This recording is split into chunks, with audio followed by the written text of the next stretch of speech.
জামাতের শেষ ঠিকানা কিন্তু বিএনপি। রাজনীতিতে একটা জায়গায় থাকতে পারেন না কেন, আপনি এই ডালে যাচ্ছেন, ও ডালে যাচ্ছেন, ও ডালে যাচ্ছেন, লাস্টে দেখে যে কোনো ডালেই কাজ হচ্ছে না, সব ডাল থেকেই পড়ে যাচ্ছেন।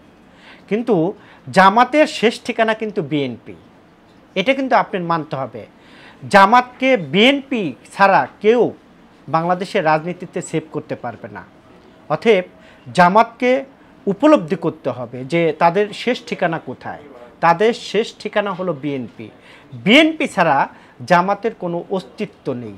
কিন্তু আওয়ামী লীগের সাথে তলে তলে আমার কাছে মনে হচ্ছে তারা আবার সেই 96 সালের মতো যোগাযোগ করা শুরু করছে, যার কারণে তারা নির্বাচনের পিছিয়ে দিতে বলছে, নির্বাচনের পরিবেশ নেই, এই নানান রকম কথা বলছে।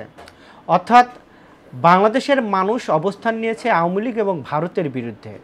শফিকুর রহমানের বক্তব্যে বোঝা যায় তারা তলে তলে ভারতের সাথে আঁতাত করছেন, তলে তলে আওয়ামী লীগের সঙ্গে আঁতাত করছেন, যার কারণে তারা এই ধরনের উল্টাপাল্টা বক্তব্য দিচ্ছেন। তবে আমি একজন রাজনৈতিক কর্মী হিসাবে যতটুকু রাজনীতি বুঝি, জানি, রাজপথ থেকে যতটুকু শিখেছি, সেই অনুযায়ী আমি জামাতকে অনুরোধ করতে চাই যে সকল কিছু, সকল ভেদাভেদ ভুলে যে আসুন, বাংলাদেশের গণতান্ত্রিক মানুষ যেটা চায় সেটার পক্ষে থাকি, তাহলে এদেশের মানুষ রাজনীতিতে আপনাদেরকে বাহবা দেবে।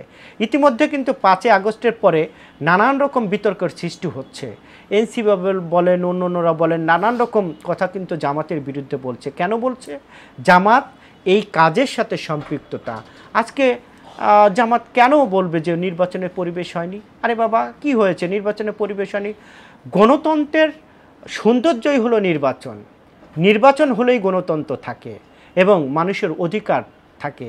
তা আমার কাছে মনে হচ্ছে যে ওনারা ক্ষমতায় যাওয়ার জন্য নানানমুখী ষড়যন্ত্র করছেন, কিন্তু কাজ হবে না। শেষ ভরসা, শেষ ঠিকানা জামাতের তারেক রহমান, বেগম খালেদা জিয়া এবং বিএনপি।